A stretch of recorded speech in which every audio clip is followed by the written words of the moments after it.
तिने प्रपोज नाकारल्यावर त्याने रागातच शपथ घेतली, एक दिवस मी पोरींना माझ्या इशाऱ्यावर नाचवीन. आणि पुढे जाऊन तो डीजेवाला बनला.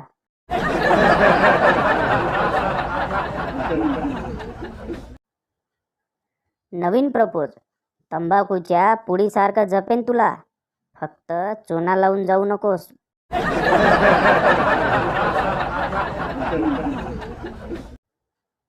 पोलीस, तुला माहिती होतं की गाडी बाई चालवत आहे तर रस्त्यापासून थोडं लांब उभं राहायचं ना.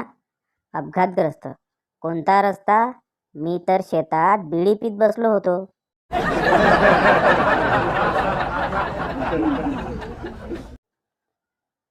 गोट्या, आपण घरात नेहमी 5 जण राहणार. तू, बाबा, आई आणि मी आणि दीदी. आजी नाही रे, तुझे लग्न झाले की 6 होणार. गोट्या, दीदीचे लग्न झाले की परत 5 होणार. आजी, तुला मुलगा झाला की परत 6 होणार. गोट्या, तू मेल्यावर परत 5 होणार. आजी, झोप कुत्र्या.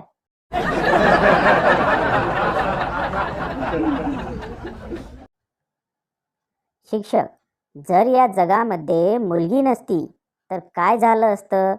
बंड्या, कॉलेज विरान, गल्ल्या सगळ्या सुनसान, दुनिया परेशान, एकटा माणूस, ना जानू ना जान, सगळीकडे जय हनुमान.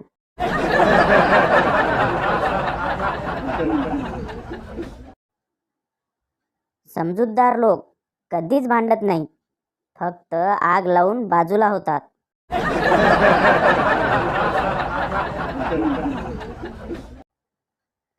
नवरा, आज पुलाव भाताचा टूथपेस्ट सारखा वास येतोय.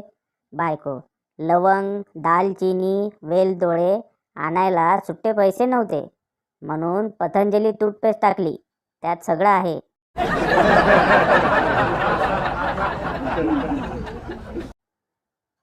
चोर चोरी केल्यानंतर घरातून जात असतो.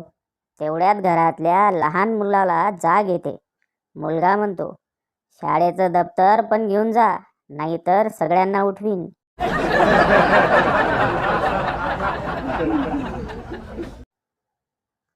आप चाहे पड़ोसन से कितना भी सच्चा प्यार कर लो, दुनिया उसे लफड़ा ही कहेंगी.